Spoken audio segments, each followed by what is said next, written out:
ॐ गं गणपतये नमः। अथ श्रीगणेश अथर्वशीर्षं।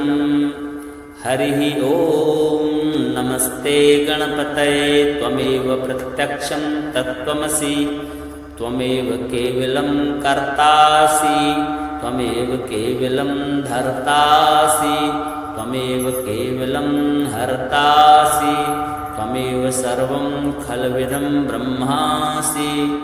त्वं साक्षादात्मासि नित्यं ऋतं वच्मि सत्यं वच्मि। अवत्वमाम् अवक्तारम् अवश्रोतारम् अवदातारम् अवधातारम् अवानुचानमशिष्यम् अवपश्चात्तात अवपुरस्तात् अवोत्तरात्तात अवदक्षिणात्तात अवचोर्ध्वात्तात अवाधरात्तात। सर्वतो मां पाहि पाहि समन्तात। त्वं वाङ्मयस्त्वं चिन्मयः त्वमानन्दमयस्त्वं ब्रह्ममयः। त्वं सच्चिदानन्दाद्वितीयोऽसि, त्वं प्रत्यक्षं ब्रह्मासि। त्वं ज्ञानमयो विज्ञानमयोऽसि। सर्वं जगदिदं त्वत्तो जायते, सर्वं जगदिदं त्वत्तत्तिष्ठति, सर्वं जगदिदं त्वयि लयमेष्यति, सर्वं जगदिदं त्वयि प्रत्येति। त्वं भूमिरापो नलो निलो नभः, त्वं चत्वारि वाक्पदानि। त्वं गुणत्रयातीतः, त्वं देहत्रयातीतः, त्वं कालत्रयातीतः, त्वं मूलाधारस्थितोऽसि नित्यं। त्वं शक्तित्रयात्मकः, त्वां योगिनो ध्यायन्ति नित्यं। त्वं ब्रह्मा त्वं विष्णुस्त्वं रुद्रस्त्वम् इन्द्रस्त्वम् अग्निस्त्वं वायुस्त्वं सूर्यस्त्वं चन्द्रमस्त्वं ब्रह्म भूर्भुवः स्वरों। गणादिं पूर्वमुच्चार्य वर्णादिं तदनन्तरम् अनुस्वारः परतरः अर्धेन्दुलसितं तारेणिरुद्धम्।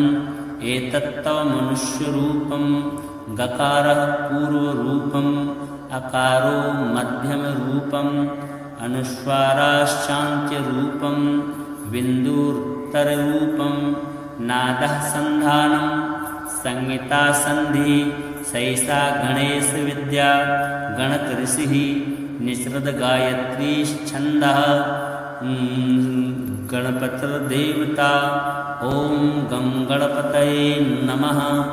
एकदन्ताय विद्महे वक्रतुण्डाय धीमहि तन्नो दन्ती प्रचोदयात्। एकदन्तं चतुर्हस्तं पाशमङ्कुशधारिणम् अभयं वरदं हस्तैर्बिभ्राणं मूषकध्वजं। रक्तं लम्बोदरं शूर्पं कर्णकं रक्तवाससं।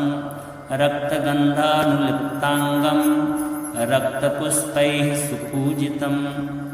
भक्तानुकम्पिनं देवं जगत्कारणमच्युतम्। आविर्भूतं च सृष्ट्यादौ प्रकृते पुरुषात् परम्। एवं ध्यायति यो नित्यं स योगी योगिनां वरः। नमो रातपतये नमो गणपतये नमः प्रमथपतये। नमस्तेस्तु लम्बोदरायैकदन्ताय विघ्नविनाशिने शिवसुताय श्रीवरदमूर्तये नमो नमः। हरिः ॐ नमस्ते गणपतये त्वमेव प्रत्यक्षं तत्त्वमसि, त्वमेव केवलं कर्तासि, त्वमेव केवलं धर्तासि, त्वमेव केवलं हर्तासि, त्वमेव सर्वं खल्विदं ब्रह्मासि। त्वं साक्षादात्मासि नित्यं ऋतं वच्मि सत्यं वच्मि। अवत्वमाम् अवक्तारम् अवश्रोतारम् अवदातारम् अवधातारम् अवानुचानमशिष्यम् औपश्चात्तात अवधस्तात् अवोत्तरात्तात् अवदक्षिणात्तात् अवचोर्ध्वात्तात् अवाधरात्तात् सर्वतो मां पाहि पाहि समन्तात् त्वं वाङ्मयस्त्वं चिन्मयः त्वमानन्दमयस्त्वं ब्रह्ममयः त्वं सच्चिदानन्दाद्वितीयोऽसि त्वं प्रत्यक्षं ब्रह्मासि त्वं ज्ञानमयो विज्ञानमयोऽसि सर्वं जगदिदं त्वत्तो जायते सर्वं जगदिदं त्वत्तत्तिष्ठति सर्वं जगदिदं त्वयि लयमेष्यति सर्वं जगदिदं त्वयि प्रत्येति त्वं भूमिरापो नलो निलो नभः त्वं चत्वारि वाक्पदानि त्वं गुणत्रयातीतः त्वं देहत्रयातीतः त्वं कालत्रयातीतः त्वं मूलाधारस्थितोऽसि नित्यं त्वं शक्तित्रयात्मकः त्वां योगिनो ध्यायन्ति नित्यं त्वं ब्रह्मा त्वं विष्णुस्त्वं रुद्रस्त्वम् इन्द्रस्त्वम् अग्निस्त्वं वायुस्त्वं सूर्यस्त्वं चन्द्रमस्त्वं ब्रह्म भूर्भुवः स्वरोम गणादिं पूर्वमुच्चार्य वर्णादिं तदनन्तरम् अनुस्वारः परतरः अर्धेन्दुलसितं तारेणिरुद्धम् एतत्तव मनुष्यरूपं गकारः पूर्वरूपम् अकारो मध्यमरूपम् अनुस्वाराश्चान्त्यरूपं बिन्दुरुत्तररूपं नादः सन्धानं संहिता सन्धिः सैषा गणेशविद्या गणकऋषिः निःसृतगायत्रीश्छन्दः गणपतिर्देवता ॐ गं गणपतये नमः एकदन्ताय विद्महे वक्रतुण्डाय धीमहि तन्नो दन्ती प्रचोदयात् एकदन्तं चतुर्हस्तं पाशमङ्कुशधारिणम् अभयं वरदं हस्तैर्बिभ्राणं मूषकध्वजं रक्तं लम्बोदरं शूर्पं कर्णकं रक्तवाससं रक्तगन्धानुलिप्ताङ्गं रक्तपुष्पैः सुपूजितं भक्तानुकम्पिनं देवं जगत्कारणमच्युतम् आविर्भूतं च सृष्ट्यादौ प्रकृते पुरुषात् परम् एवं ध्यायते यो नित्यं स योगी योगिनां वरः नमो रातपतये नमो गणपतये नमः प्रमथपतये नमस्तेस्तु लम्बोदरायैकदन्ताय विघ्नविनाशिने शिवसुताय श्रीवरदमूर्तये नमो नमः। हरिः ॐ नमस्ते गणपतये त्वमेव प्रत्यक्षं तत्त्वमसि त्वमेव केवलं कर्तासि त्वमेव केवलं धर्तासि त्वमेव केवलं हर्तासि त्वमेव सर्वं खल्विदं ब्रह्मासि त्वं साक्षादात्मासि नित्यं ऋतं वच्मि सत्यं वच्मि अवत्वमाम् अववक्तारम् अवश्रोतारम् अवदातारम् अवधातारम् अवानुचानमशिष्यम् अवपश्चात्तात् अवपुरस्तात् अवोत्तरात्तात् अवदक्षिणात्तात् अवचोर्ध्वात्तात् अवाधरात्तात् सर्वतो मां पाहि पाहि समन्तात् त्वं वाङ्मयस्त्वं चिन्मयः त्वमानन्दमयस्त्वं ब्रह्ममयः त्वं सच्चिदानन्दाद्वितीयोऽसि त्वं प्रत्यक्षं ब्रह्मासि त्वं ज्ञानमयो विज्ञानमयोऽसि सर्वं जगदिदं त्वत्तो जायते सर्वं जगदिदं त्वत्तत्तिष्ठति सर्वं जगदिदं त्वयि लयमेष्यति सर्वं जगदिदं त्वयि प्रत्येति त्वं भूमिरापो नलो निलो नभः त्वं चत्वारि वाक्पदानि त्वं गुणत्रयातीतः त्वं देहत्रयातीतः त्वं कालत्रयातीतः त्वं मूलाधारस्थितोऽसि नित्यं त्वं शक्तित्रयात्मकः त्वां योगिनो ध्यायन्ति नित्यं त्वं ब्रह्मा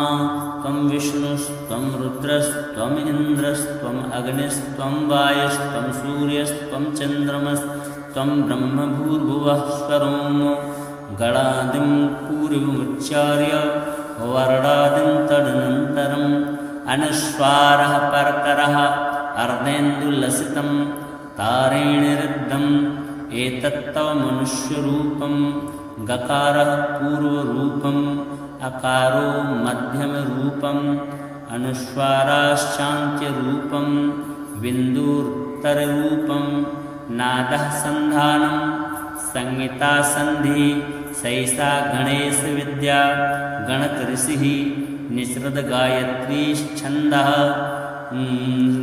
गणपतिर्देवता ॐ गं गणपतये नमः एकदन्ताय विद्महे वक्रतुण्डाय धीमहि तन्नो दन्ती प्रचोदयात् एकदन्तं चतुर्हस्तं पाशमङ्कुशधारिणम् अभयं वरदं हस्तैर्बिभ्राणं मूषकध्वजं रक्तं लम्बोदरं शूर्पं कर्णकं रक्तवाससं रक्तगन्धानुलिप्ताङ्गं रक्तपुष्पैः सुपूजितं भक्तानुकम्पिनं देवं जगत्कारणमच्युतम् आविर्भूतं च सृष्ट्यादौ प्रकृते पुरुषात् परम् एवं ध्यायति यो नित्यं स योगी योगिनां वरः नमो व्रातपतये नमो गणपतये नमः प्रमथपतये नमस्तेस्तु लम्बोदरायैकदन्ताय विघ्नविनाशिने शिवसुताय श्रीवरदमूर्तये नमो नमः। हरिः ॐ नमस्ते गणपतये त्वमेव प्रत्यक्षं तत्त्वमसि त्वमेव केवलं कर्तासि त्वमेव केवलं धर्तासि त्वमेव केवलं हर्तासि त्वमेव सर्वं खल्विदं ब्रह्मासि त्वं साक्षादात्मासि नित्यं ऋतं वच्मि सत्यं वच्मि अवत्वमाम अवक्तारम् अवश्रोतारम् अवदातारम् अवधातारम् अवानुचानमशिष्यम् औपश्चात्तात औपुरस्तात अवोत्तरात्तात अवदक्षिणात्तात अवचोर्ध्वात्तात अवाधरात्तात सर्वतो मां पाहि पाहि समन्तात त्वं वाङ्मयस्त्वं चिन्मयः त्वमानन्दमयस्त्वं ब्रह्ममयः त्वं सच्चिदानन्दाद्वितीयोऽसि त्वं प्रत्यक्षं ब्रह्मासि त्वं ज्ञानमयो विज्ञानमयोऽसि सर्वं जगदिदं त्वत्तो जायते सर्वं जगदिदं त्वत्तत्तिष्ठति सर्वं जगदिदं त्वयि लयमेष्यति सर्वं जगदिदं त्वयि प्रत्येति त्वं भूमिरापो नलो निलो नभः त्वं चत्वारि वाक्पदानि त्वं गुणत्रयातीतः त्वं देहत्रयातीतः त्वं कालत्रयातीतः त्वं मूलाधारस्थितोऽसि नित्यं त्वं शक्तित्रयात्मकः त्वां योगिनो ध्यायन्ति नित्यं त्वं ब्रह्मा त्वं विष्णुस्त्वं रुद्रस्त्वम् इन्द्रस्त्वम् अग्निस्त्वं वायुस्त्वं सूर्यस्त्वं चन्द्रमस्त्वं ब्रह्मभूर्भुवः स्वरों गणादिं पूर्वमुच्चार्य वर्णादिं तदनन्तरम् अनुस्वारः परतरः अर्धेन्दुलसितं तारेणिरुद्धम् एतत्तव मनुष्यरूपं गकारः पूर्वरूपम् अकारो मध्यमरूपम् अनुस्वाराश्चान्त्यरूपं बिन्दुरुत्तररूपं नादः सन्धानं संहिता सन्धि सैषा गणेशविद्या गणकऋषिः निसृतगायत्री छन्दः गणपतिर्देवता ॐ गं गणपतये नमः। एकदन्ताय विद्महे वक्रतुण्डाय धीमहि तन्नो दन्ती प्रचोदयात्।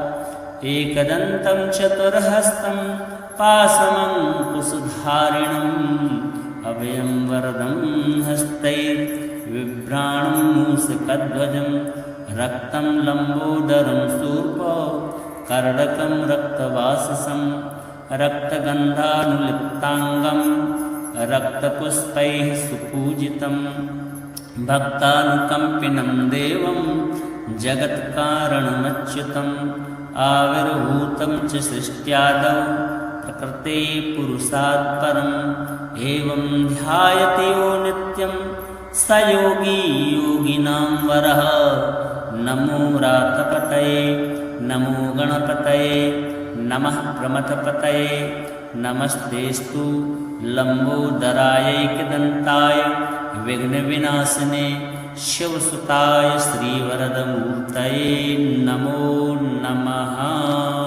हरिः ॐ नमस्ते गणपतये त्वमेव प्रत्यक्षं तत्त्वमसि त्वमेव केवलं कर्तासि त्वमेव केवलं धर्तासि त्वमेव केवलं हर्तासि त्वमेव सर्वं खल्विदं ब्रह्मासि त्वं साक्षादात्मासि नित्यं ऋतं वच्मि सत्यं वच्मि अवत्वमाम् अवक्तारम् अवश्रोतारम् अवदातारम् अवधातारम् अवानुचानमशिष्यम् औपश्चात्तात औपुरस्तात अवोत्तरात्तात अवदक्षिणात्तात अवचोर्ध्वात्तात अवाधरात्तात सर्वतो मां पाहि पाहि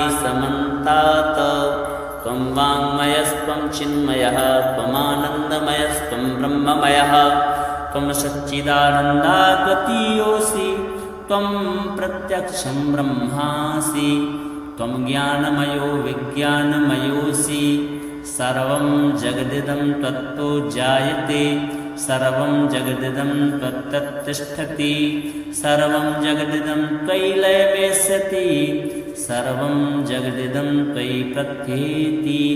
त्वं भूमिरापो नलो निलो नभः त्वं चत्वारि वाक्पदानि त्वं गुणत्रयातीतः त्वं देहत्रयातीतः त्वं कालत्रयातीतः त्वं मूलाधारस्थितोऽसि नित्यं त्वं शक्तित्रयात्मकः त्वां योगिनो ध्यायन्ति नित्यं त्वं ब्रह्मा त्वं विष्णुस्त्वं रुद्रस्त्वम् इन्द्रस्त्वम् अग्निस्त्वं वायुस्त्वं सूर्यस्त्वं चन्द्रमस्त्वं ब्रह्मभूर्भुवः स्वरोम गणादिं पूर्वमुच्चार्य वर्णादिं तदनन्तरम् अनुस्वारः परतरः अर्धेन्दुलसितं तारेणिरुद्धम् एतत्तव मनुष्यरूपं गकारः पूर्वरूपम् अकारो मध्यमरूपम्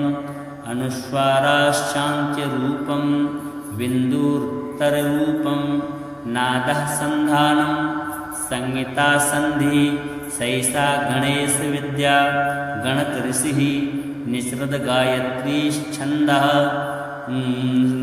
गणपतिर्देवता ॐ गं गणपतये नमः। एकदन्ताय विद्महे वक्रतुण्डाय धीमहि तन्नो दन्ती प्रचोदयात्।